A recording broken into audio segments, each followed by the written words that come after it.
dos grandes homens da história da humanidade e falar, eu vou fazer isso pelo meu povo. Isso não é ser funcionário do povo. Esse discurso de funcionário do povo é um discurso que reduz algo que tem que ser nobre. Que absurdo que você falou ontem.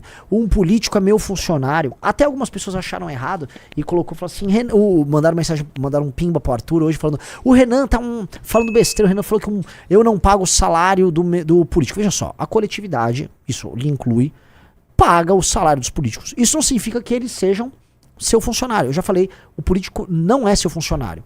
O status jurídico não é de funcionário, o status simbólico não é de funcionário e a sua relação não é de funcionário. Fosse seu funcionário, você poderia demiti-lo e a função dele não é ir lá para fazer o que você quer. Um político não está lá para fazer o que você quer, ainda mais se for um político do parlamento. Ele tem que fazer o que os seus eleitores ou as ideias que o colocaram lá assim sejam, entendeu? Então assim, se o cara é um cara de esquerda, ele vai representar ideias de esquerda e o eleitor de esquerda, ele não vai representar o que você pensa. Se você discorda dele, você não vai poder demitir ele, entendeu? Ou cancelar o salário dele. não é assim que funciona. E eu falei isso, um monte de gente ficou bravo, eu falei, vocês estão bobos, vocês estão equivocados, e esse discurso é um discurso frágil, é só um discurso antipolítica, infantilizado, na lógica que a gente sempre vem trazendo pra vocês aqui, na lógica que reduz a política a uma coisa meio boba, é uma vilanização da política, e não é porque a política brasileira é ruim que política é algo ruim. Vocês estão aqui 3 da tarde assistindo uma live de política, é porque vocês não acham que política tem que ser necessariamente ruim, então vocês têm que tirar essas categorias mentais que te colocam pra baixo, tá? O Cláudio Teobaldo falou, agora você se enrolou pra cá. Não me enrolei nada, não tem nada enrolado, tá tudo certinho, tá? Olha lá, o Daniel Durans, político é agente público, é diferente exatamente, político é um representante. Político é um representante, tá? O Rig colocou, vai no Twitter do Rig, o Rig tá falando sobre aristocracia, porque política é sobre liderança, né? Você ser um rei, você é um político. Você ser um nobre, você é um político. Ser um aristocrata é ser um político, né? E a política nem sempre foi o que é na cabeça das pessoas. E o Rig tava explicando sobre a postura das aristocracias. Veja só isso, tá? Porque vieram falar, né, para ele, o Rig é historiador, que um aristocrata romano era tipo um vagabundo, ficava uma liteira, deitado comendo uva, né? Veja só o que ele falou, para vocês entenderem o que é, né, o sistema de responsabilidade, como funcionava um aristocrata, portanto um político na antiguidade. Olha isso. Leio estarrecido que, abre aspas, tipicamente a aristocracia romana vivia no lazer, já que desprezando o trabalho dependia dos labores alheios, em geral feito por escravos. Enquanto tamanha generalização estapafúrdia numa tese de doutorado aprovada com nota máxima. Abre aspas. Tipicamente, onde e quando o cara pálida? Por exemplo, quando Sérvio Túlio fez suas importantes reformas, no período monárquico, esse rei dividiu o cidadão romano em 5 classes, sendo que a mais abastada, em que se reuniam 80 centúrias, ou seja, metade do exército, compreendia aqueles aristocratas que tivessem pelo menos 20 jugera, não sei como é que tá em latim, de terra. À época, uma fazenda com 5 hectares. Para os nossos padrões, esse número é ridículo. Uma fazenda média no Brasil tem, hoje, algo em torno de 1000 hectares.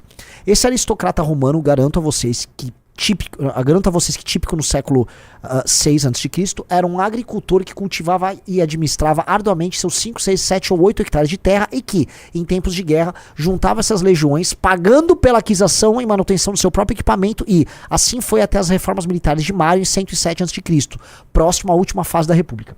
Vamos lá, o que eu estou traduzindo que o Rig está demonstrando? Um aristocrata, um homem nobre, um político em Roma, ele, seus filhos, iam pra guerra. Quem ia pra guerra, seja em Esparta, Atenas, não era apenas os homens livres, era função essencial de um aristocrata ir para a guerra, morrer na guerra. A função da manutenção daquela ordem fazia com que o nobre, o líder político fosse a guerra, morresse. Quem lê sobre a Batalha de Cana, que foi aquela batalha que o Aníbal varreu com uma estratégia genial, talvez a batalha mais importante da história humana, né? Varreu o exército romano. Boa parte da elite romana morreu ali, foi morta.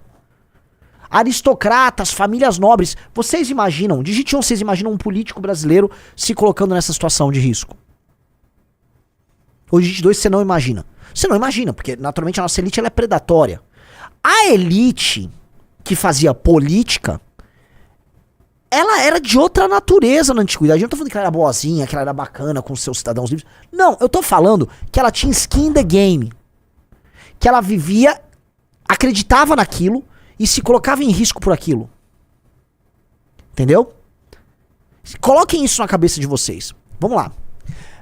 Esses aristocratas convocados a defenderem Roma, e aí residia o fundamento de cidadania, deixavam o restante da família, eventuais servos e um outro escravo, para que tocassem a propriedade. Agora, eu lhes pergunto, temos aí a imagem de uma aristocracia ociosa e parasita? O fulano que escreveu a tese deve achar que a aristocracia romana do século VI, típica de sua época, seria muito semelhante à aristocracia francesa do século XVII, uma vez que recebe o mesmo nome. Absolutamente perfeito. Vamos lembrar que mesmo falando em nobreza francesa, quando teve aquela famosa batalha... meu Deus, qual o nome? Gente, eu tô péssimo com memória. A famosa batalha que a nobreza francesa inteira morreu pros ingleses. Vai, qual batalha? Vamos lá. Agincourt? É isso? Isso, Agincourt. Isso, até botar Agincourt. Na Idade Média tinha esse skin in the game. Ser nobre era fazer guerra. Fazer política, fazer guerra estava estava ligado, era intrínseco. Então o nobre tinha que ter skin in the game. Entendeu? Esse senso de nobreza, de missão, de pertencimento, tá? Isso era essencial para essas lideranças romanas, assim como era essencial, sei lá, para os grandes legisladores no período da democracia grega, da democracia ateniense. Se você for pensar, os reis espartanos, você tinha um regime de 2 reis que governavam Esparta, esses reis iam pra guerra. Se você for pegar o filme 300, por mais que o Thiago Braga vai me bater, atenção, um momento o Thiago Braga vai ficar bravo, mas é o seguinte, porra, eles iam pra guerra, tinham skin the game deles, entendeu? Se for pegar, né, os relatos históricos do Alexandre o Grande, tá? O Alexandre o Grande não apenas era um general brilhante, e não apenas ele estava no campo de batalha, era mais maluco. Ele deveria ser um cara viciado em treta. O Alexandre, que era viciado em caçadas e tal. Ele liderava a cavalaria leve que ficava flanqueando ali os adversários e ia diretamente no coração do inimigo. Você imagina que o seu rei ia diretamente no centro do exército do inimigo para arrumar treta? O Alexandre o Grande, nenhuma, nem 2, nem 10 vezes fazia esse tipo de maluquice. Teve uma batalha, já terminando a incursão dele pela Índia, que ele participou, ele do cerco, ele subiu a escada, entrou lá na cidade dos caras, foi cercado, quase mataram ele, foi salvo pelos amigos. Nem assim, o Alexandre o Grande várias vezes correu esse risco. Então, ser político não é ser funcionário. A natureza da representação, a natureza da liderança é uma natureza essencialmente nobre. E a gente tem que evocar isso pra gente construir pessoas assim. E antes alguém fala literalmente, não tô entendendo, vocês querem, sei lá, que o Faustino invada uma cidade e alguém tente matar ele? Não, mas no exercício público, entender que isso é um dever, que é muito maior do que receber um salário pra fazer algo, é muito maior. É um dever, porra, com a nação, é um dever com a pátria, é um dever grandioso. Ser um político, você tem que evocar as grandes qualidades dos grandes homens da história da humanidade e falar, eu vou fazer isso pelo meu povo. E isso não é ser funcionário do povo. Esse discurso de funcionário do povo é um discurso que reduz algo que tem que ser nobre. Por isso que se um funcionário rouba um dinheirinho aí, beleza, pau no cara, tal. Agora, se um político rouba, é muito mais grave. Se um político te engana, é muito mais grave do que um funcionário te enganar. Então ele não é teu funcionário. Ele não é teu funcionário. Não tem que ser cobrado funcionário, tem que ser cobrado mais do que se cobra um funcionário. Entendeu? Entenda isso. Bote isso na cabeça. E nunca se esqueçam que a atividade representativa, a atividade política é uma atividade nobre e que envolve risco e tem que envolver risco. Porque se não envolve risco, você torna o quê? Um cleitinho. Só é o que é fácil, é o que dá like. Um vagabundo do centrão. Pra eles não tem que ter risco. Porque pra eles não tem compromisso. Porque só não há risco se você não tem nada a perder, certo? E eles não querem perder nada. A única coisa que você pode perder é mandato. Eles vão fazer tudo só pra não perder o mandato. De resto, perca-se tudo. Tá? O Ian BR Play falou, eu não entendo se o Renan está batendo ou defendendo. Estou confuso. Eu não tô entendendo que você tá confuso. Você tá confuso, Rizzo? Eu fui claro? Eu entendi, mas fica muito difícil a nobreza da política com cleitinhos e centrões todos Poxa, no meio. não, eu estou falando, olha só. Eu entendi, mas... Não, mas então vamos lá, vou... O brasileiro médio... O brasileiro não vai entender, mas vou entender. A atividade política, ela é nobre. Ser um aristocrata, mesmo um aristocrata mau, envolvia skin the game. O que é skin the game? É se arriscar. Os grandes homens em Roma, na Grécia, pode pegar na Idade Média, líderes tribais, líderes clânicos, persas... Esses homens se colocavam em posições de risco, entendeu? Porque isso sempre foi uma atividade nobre. Isso não quer dizer que o político nosso seja nobre. Se nós quisermos ter políticos nobres, nós temos que criar uma cultura de nobreza no nosso ofício. E nós temos que cobrar as nossas lideranças, e mesmo os caras que não concordam com a gente, com outra natureza. Portanto, né, eu não vou humilhar ou espezinhar um funcionário. Agora eu posso humilhar e espezinhar um inimigo político. Entendeu? Você entendeu isso, Riso? Sim. A reação é diferente. Assim como um bom líder tem que ser apoiado, um líder político tem que ser apoiado de uma maneira muito mais intensa do que se apoia um funcionário no ofício. Vocês têm que entender, o problema é assim, eu tô tentando aqui, como diria Pablo Marçal, destravar aqui um negócio na mente de vocês. É destravar, porque para as pessoas fazer política é palavrão, é como se fosse um pecado. E não pode ser. Estamos montando um partido para quê? O Alvitio mandou, a sensibilidade das massas é horrível. Não é à toa que a Márcia veio, fez tanto sucesso, é isso. Eu trabalhar com essa sensibilidade do brasileiro, a nossa sensibilidade como povo é uma sensibilidade traumatizada com a política, completamente traumatizada. Você não pode ser traumatizado, você não vai exercer poder se você tiver trauma com o exercício do poder. Não dá. Se você ficar com esse trauma, você não vai conseguir andar. E aí você coloca no teu coração, né, algo que tipo, não, na verdade eles são nossos funcionários. Não, não são, cara. Não são. E eles sabem disso, tá? Todos eles sabem disso. Só você acha como uma ilusão que você manda nos caras. Você não manda neles. Então, para. Entendeu? Para. Um cara mandou, o preço da uns falou: Renan, minha madrinha estava quase churrascando por causa do Tigrinho. Depois de ver sua live de segunda, ela desinstalou todos os apps e está disposta a voltar a viver. Sua live me ajudou a salvar uma vida. Avante, Belly. Uhul! Porra! Maravilhoso. Muito bom. Tá? Isso só nos mostra assim, que a gente tem que ter uma atuação ainda mais incisiva nessa questão dos cassinos online. Isso tem que ser muito combativo.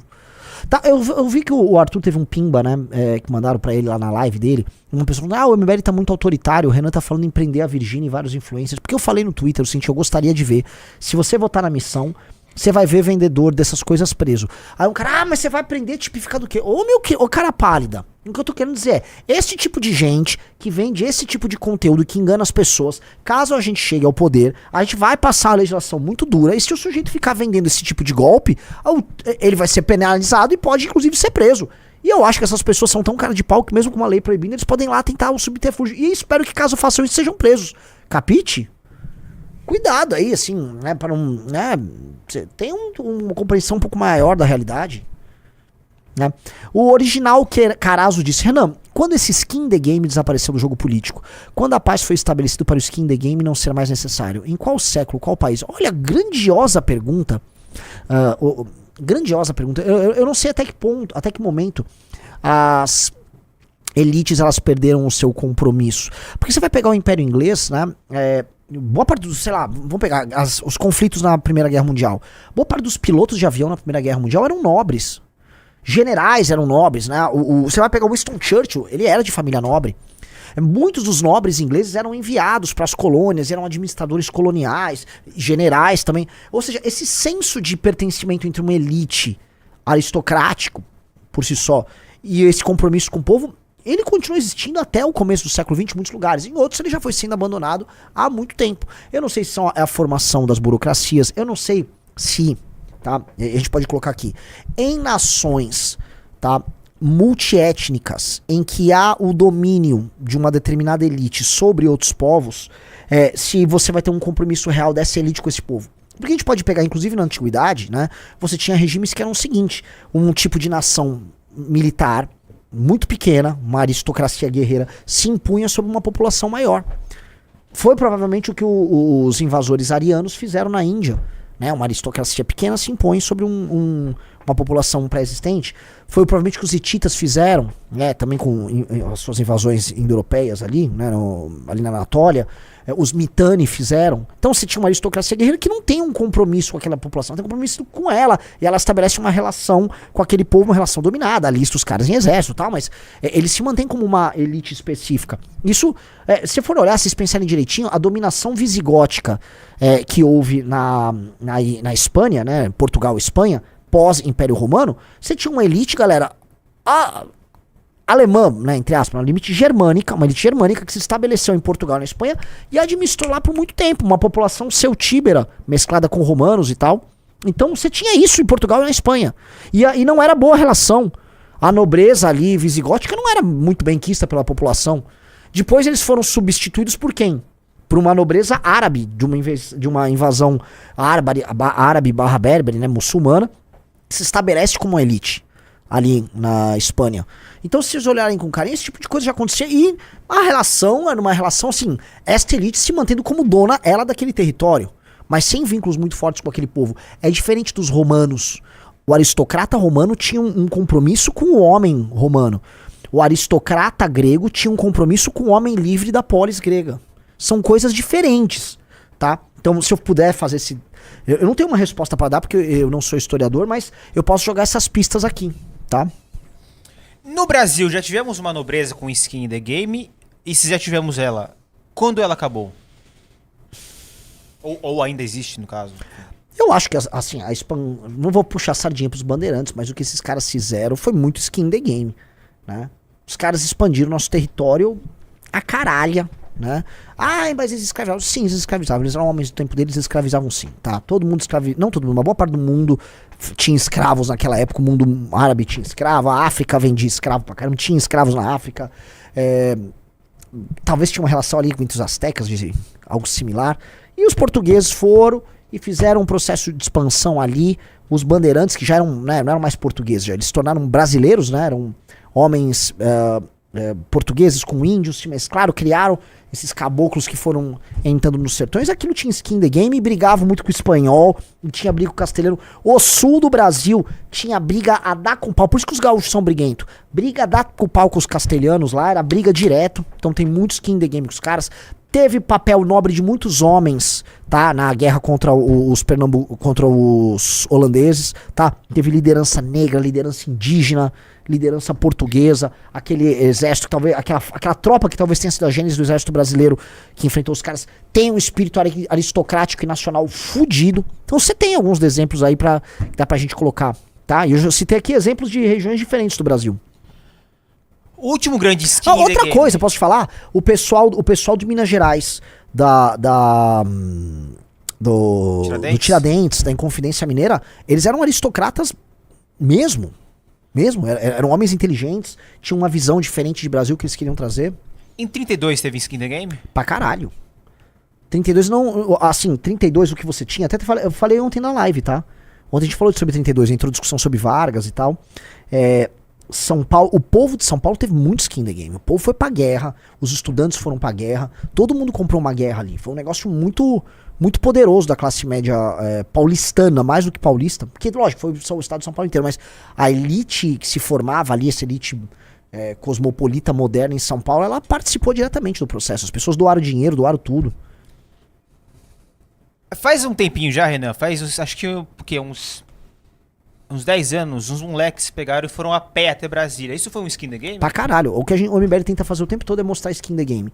Quando a gente briga com o campo da direita e perde seguidor, isso é skin in the game. Isso é acreditar no que você fala. Porque, assim, é contra-intuitivo numa política baseada em like você ir contra o campo majoritário, a figura majoritária no seu campo. Se o meu campo é da direita, a figura majoritária é o Bolsonaro, é muito burro, né, pra alguém com uma mentalidade oportunista você brigar com esse cara. Então é skin in the game. Ó, eu tanto acredito nas coisas que eu defendia que eu vou perder seguidor e vou perder eleição baseado nisso. Skin in the game, Renato Batista poderia ter sido um vagabundo, como muitos foram, e apoiado o Marçal só pra se eleger em São Paulo, é ou não é? Ele não apoiou, ele bateu no Marçal na eleição e perdeu. Ele perdeu a eleição aqui em São Paulo, efetivamente. Ele e a Amanda poderiam ter ganhado a eleição pra deputado estadual em 2022 se adotassem outra estratégia.